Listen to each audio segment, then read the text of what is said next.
வணக்கம், நான் Sathish Kumar. Microsoft Excel tips and tricks shortcut key 4வது வீடியோவுக்கு உங்களை வரவேற்கிறேன். முதல் வீடியோஸ்ல என்ன பார்த்தோம், ஒரு பர்டிகுலர் ஏரியா எப்படி ப்ரொடெக்ட் பண்றது, அடுத்தது ஒரு பர்டிகுலர் ஃபார்முலாஸ் எப்படி ப்ரொடெக்ட் பண்றது, பர்டிகுலர் செல்ஸை எப்படி ஹைட் பண்றது, ப்ரொடெக்ட் பண்றதுலாம் பார்த்தோம். இப்போ ப்ரொடெக்ட் பண்ணதுக்கு அப்புறம் ஒரு ஸ்பெசிபிக் சில பர்மிஷன் மட்டும் நான் கொடுக்கணும்னு நினைக்கிறேன். ஸோ இப்போ நாம இந்த ஷீட்டை ப்ரொடெக்ட் பண்ணுவோம். ஆல்ரெடி நம்ம பார்த்ததுதான். ரிவ்யூ டேப்ல போனீங்கன்னா ப்ரொடெக்ட் ஷீட்னு ஒன்று இருக்கு இல்லையா? ஸோ இப்போ இந்த ரிவ்யூல போயிட்டு ப்ரொடெக்ட் ஷீட் நான் கொடுத்துறேன்னு வச்சுக்கோங்க. ஸோ என்ன ஆகும், எதுவுமே நீங்க பண்ண முடியாது, உங்க ஷீட் ஃபுல்லா ப்ரொடெக்ட் ஆகும். ஸோ நான் ப்ரொடெக்ட் ஷீட் கொடுத்து பாஸ்வேர்டு கொடுத்துட்டு ஓகே கொடுக்குறேன்னு வச்சுக்கோங்க. இப்போ நம்ம என்ன பண்ணலாம், எதுவுமே ரிப்பீட் த பாஸ்வேர்டு ஓகே கொடுத்து இப்போ நம்ம இந்த ஷீட்ல பார்க்கலாம் டேட்டா தவிர எடிட்டோ இல்லை எதுவும் பண்ண முடியாது.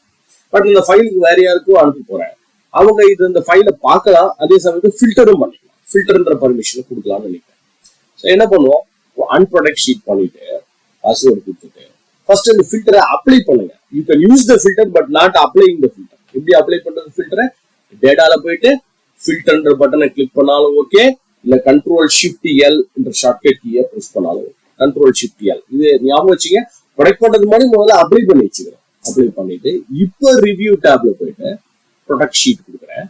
ப்ரொடெக்ட் ஷீட் கொடுத்தா இங்க சில என்னென்ன பர்மிஷன் நீங்க கொடுக்கலாம்னு நினைக்கிறீங்களோ அதோட லிஸ்ட் இங்க வருது பாருங்க. என்ன பர்மிஷன், சப்போஸ் செல்ல ஃபார்மேட் பண்ணிக்கலாம், இல்ல காலமை ஃபார்மேட் பண்ணிக்கலாம், இல்ல புதுசா ஒரு இன்சர்ட் ரோ காலம் எது வேணாலும் இன்சர்ட் பண்ணிக்கலாம், இருக்கிற காலத்தை டெலிட் பண்ணலாம் அப்படிலாம் நினைச்சீங்கன்னா அந்த பர்மிஷன் எல்லாம் இருக்கு. பட் நாம என்ன பண்ண போறோம், ஆட்டோ ஃபில்டர் கொடுக்குறோம். ஆட்டோ ஃபில்டர் யூஸ் பண்ணிக்கலாம். இங்க பாருங்க, யூஸ்ன்ற ஆப்ஷன் தான் இருக்கு, நான் கிரியேட்டிவ் யூஸ்ன்றது கொடுத்துட்டு இப்போ நான் பாஸ்வேர்ட் கொடுக்க போறேன். பாஸ்வேர்ட் கொடுத்துட்டு ஓகே, பாஸ்வேர்ட் கொடுத்துட்டு ஓகே.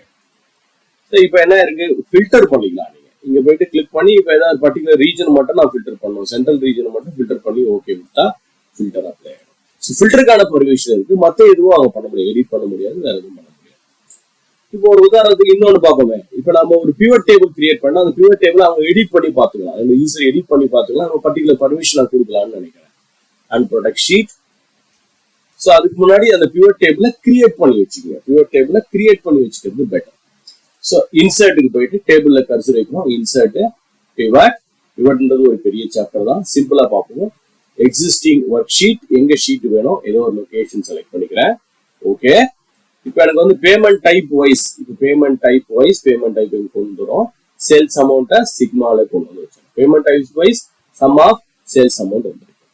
இப்போ நம்ம ப்ரொடெக்ட் பண்ணி பார்ப்போம். ரிவ்யூல போயிட்டு ப்ரொடெக்ட் ஷீட். ஸோ இதுல இந்த யூஸ் பிவட் டேபிள்ன்றது டிக் பண்ணிக்கணும். டிக் பண்ணாதான் அவங்க யூஸ் பண்ண முடியும், இல்லைன்னா ஜஸ்ட் பார்க்க மட்டும் தான் முடியும்.